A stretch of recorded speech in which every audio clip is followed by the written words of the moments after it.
Hello दोस्तों, नमस्कार। Welcome to my classes. तो आज हम प्रपोजिशन का आपके लिए सेकंड पार्ट लेके आए हैं।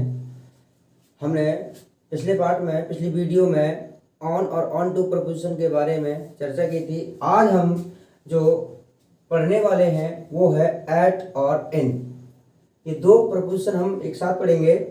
अब हम देखिए इन प्रपोजिशन को किस बेस पर पढ़ते हैं। तो हम पढ़ते हैं पहले आधार, और जो आधार है हमारा वो है स्थान। अर्थात स्थान के लिए हम एट भी यूज करते हैं और इन भी, परंतु एट हम यूज करते हैं स्मॉल प्लेस के लिए और exact point of place. Exact point of place आता है, निश्चित स्थान बिंदु जो आएगा उसके लिए हम एट इस्तेमाल करते हैं। अब जैसे कि एग्जैक्ट पॉइंट ऑफ प्लेस क्या है? School, bus stand, railway station,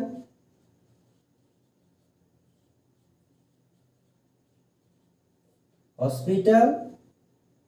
ये जो है ये एग्जैक्ट पॉइंट ऑफ प्लेस है, इनके आगे हम एट लगाते हैं। अब देखिए, और जो इन है यहाँ पर इन देखिए, it shows the bigger place. जो इन है वो बड़े स्थान दिखाएगा, एंड लोकेशन, और लोकेशन दिखाता है, एंड बॉर्डर स्पेस, और ये सीमाबद्ध स्थान दिखाएगा। इनके एक ऐसा स्थान दिखाएगा जिसमें कोई चीज बंद करके रखी जा सकती, कैप्ट करके रखी जा सकती है। जैसे कि एक बैग है, एक कमरा है, वो सीमा बंद है, तो उसमें हम इन का इस्तेमाल करेंगे। अब देखिए वाक्य, ही लिव्स हाथीपोल जयपुर। अब यहाँ पर दो खाली जगह दी है। अब किस तरह से हमें भरना है? बस देखिए, इन जो है वो बड़े स्थान के लिए आता है और छोटे स्थान के लिए आएगा एट। तो बताइए, सोचिए, एट कहाँ आएगा और इन कहाँ आएगा? अब यहाँ पर जो हाथीपोल आया है, यह हाथीपोल जो जयपुर का ही एक स्थान है। तो हाथीपोल से जो जयपुर है वो बड़ा स्थान है।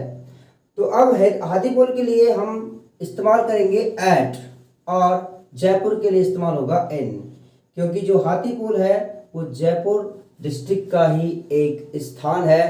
तो जयपुर की तुलना में यह स्थान छोटा हुआ। अब छोटा है तो इसलिए हमें क्या भरना है? इसके आगे एट भरना है, और स्थान बड़ा है तो हमें उसका आगे भरना है इन। दूसरा जो वाक्य है उसे देखते हैं। रेखा लिव्स बस्सी। बस्सी जयपुर के पास में एक स्थान पड़ता है, छोटा स्थान है। तो यहाँ पर रेखा लिव्स बस्सी, तो बस्सी में क्या आएगा? एट, क्योंकि ये छोटा स्थान है। स्मॉल प्लेस के लिए हमें एट भरना पड़ता है, और बिगर प्लेस के लिए हमें इन भरना पड़ता है।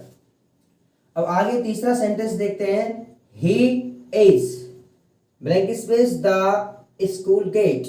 अब यहाँ पर जो स्कूल गेट आया है ये एग्जैक्ट पॉइंट ऑफ प्लेस है।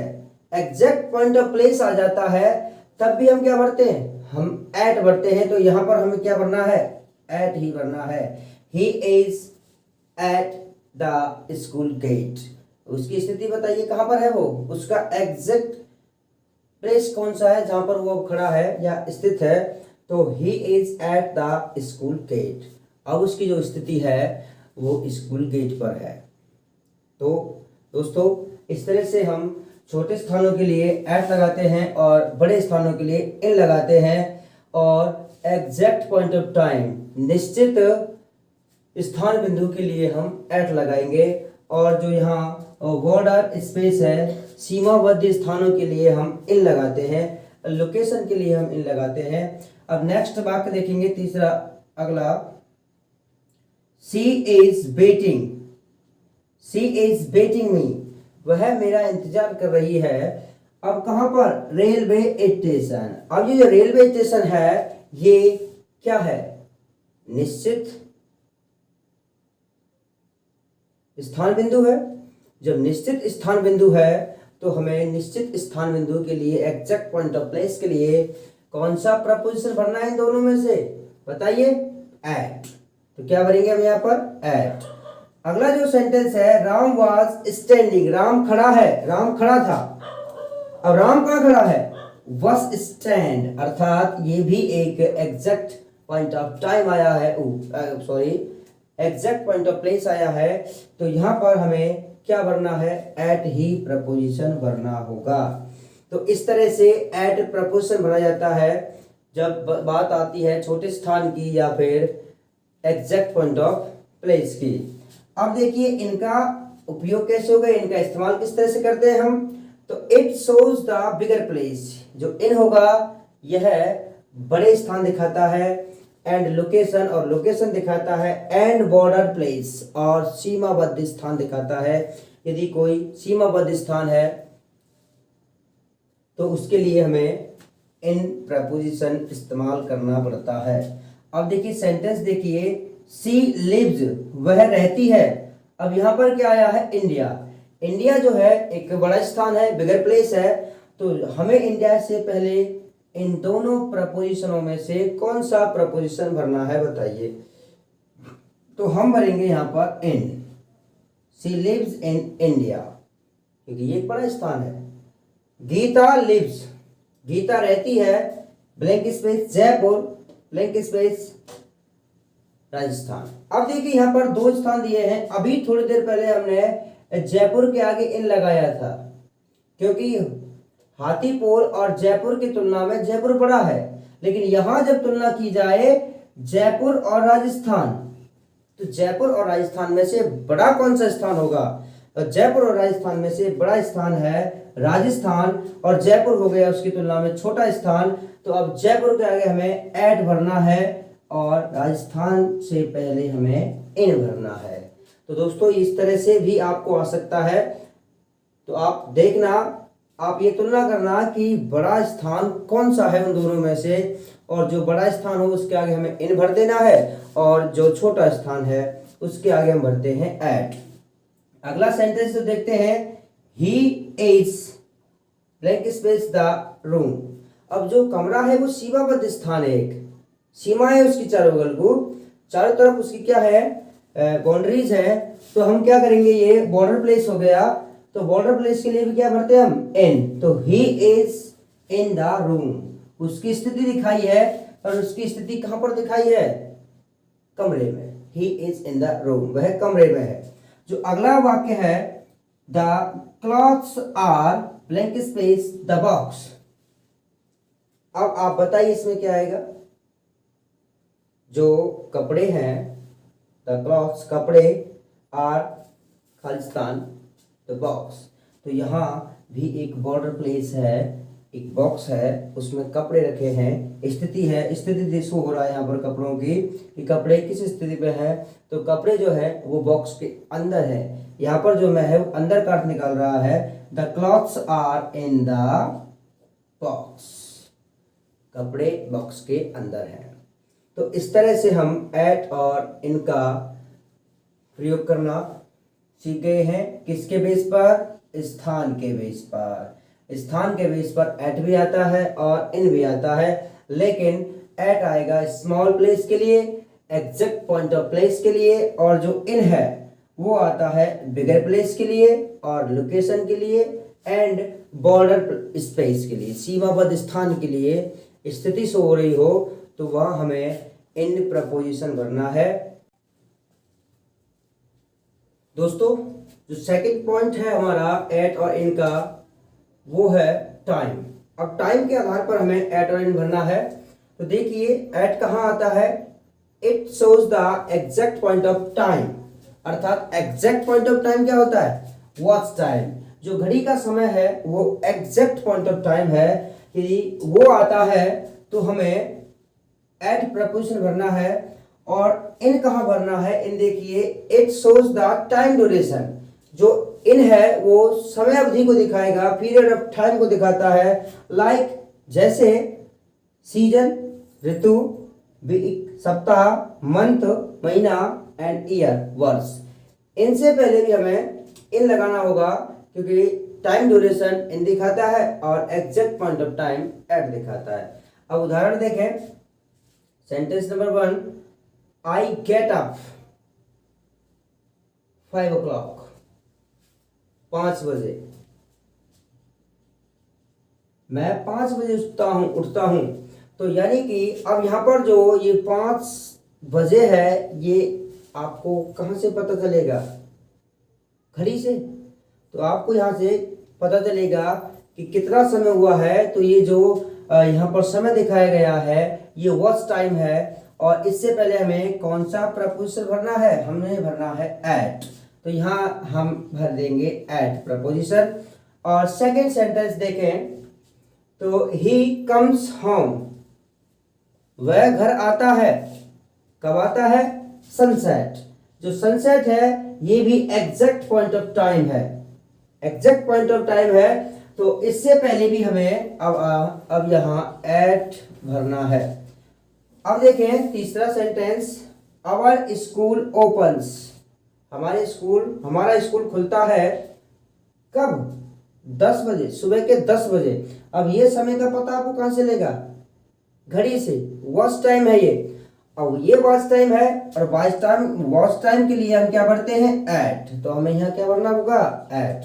तो दोस्तों बस हमें ये कंसेप्ट ध्यान रखना है कि एट और इन को टाइम के हिसाब से, टाइम के बेस पर किस तरह से भरा जाता है। यदि हमें ये कंसेप्ट समझ में आ गया तो हम एट और इन भरने में थोड़ी सी भी गलती नहीं करते हैं। बस थोड़ी सी बात होती है कंसेप्ट को समझने की। यदि आप कंसेप्ट समझ गए तो प्रपोजिशन फिल करना आपको आसान हो जाएगा। और यदि आप कंसेप्ट नहीं समझ पा रहे हो तो प्रपोजिशन भरने में आप मिस्टेक कर देते हो, क्योंकि प्रपोजिशन आसान नहीं है भरना। प्रपोजिशन आसान नहीं है, प्रपोजिशन थोड़ा डिफिकल्ट है। यदि हम इसका गहन अध्ययन करें और कंसेप्ट को समझें तो प्रपोजिशन आसान भी हो जाते हैं, ऐसी कोई बात नहीं है। तो she will go there, next sentence देखते हैं। सी विल गो देयर, वे वहां जाएगी। कहाँ, कब जाएगी? 2 PM। अब 2 बजे जाएगी, और ये समय आपको पता चलेगा घड़ी से। तो ये वॉच टाइम हो गया है। तो यहां भी आपको एट भरना है। ठीक है दोस्तों। अगला जो वाक्य है, इट इज वेरी हॉट नून, ये भी एक एग्जैक्ट पॉइंट ऑफ टाइम होता है, नून। अब मैं आपको बता दूं कि नाइट और नून से पहले हम एट लगाते हैं अधिकतर, और इवनिंग और morning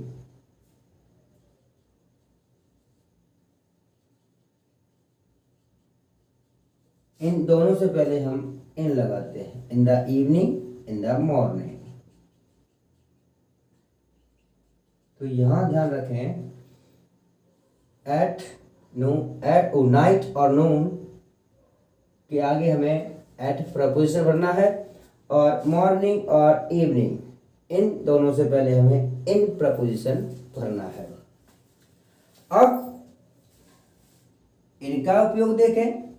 it shows the time duration, समय अवधि दिखाता है। समय अवधि जैसे कि ऋतु, सप्ताह, मंथ, ईयर एक टाइम ड्यूरेशन है। और ऐसा आता है तो आपको इन प्रपोजिशन भरना है। जैसे कि पहला उदाहरण देखते हैं, आई शैल रिटर्न योर बुक, मैं तुम्हारी किताब लौटा दूंगा। कब? ए वीक, एक सप्ताह में, यानी कि एक सप्ताह के अंदर अंदर मैं आपकी किताब लौटा दूंगा। तो यहाँ पर हमें भरना है इन प्रपोजिशन। अब सेकंड सेंटेंस देखें तो यहाँ पर ही वॉज बोर्न, वह जन्मा था। कब? जुलाई में।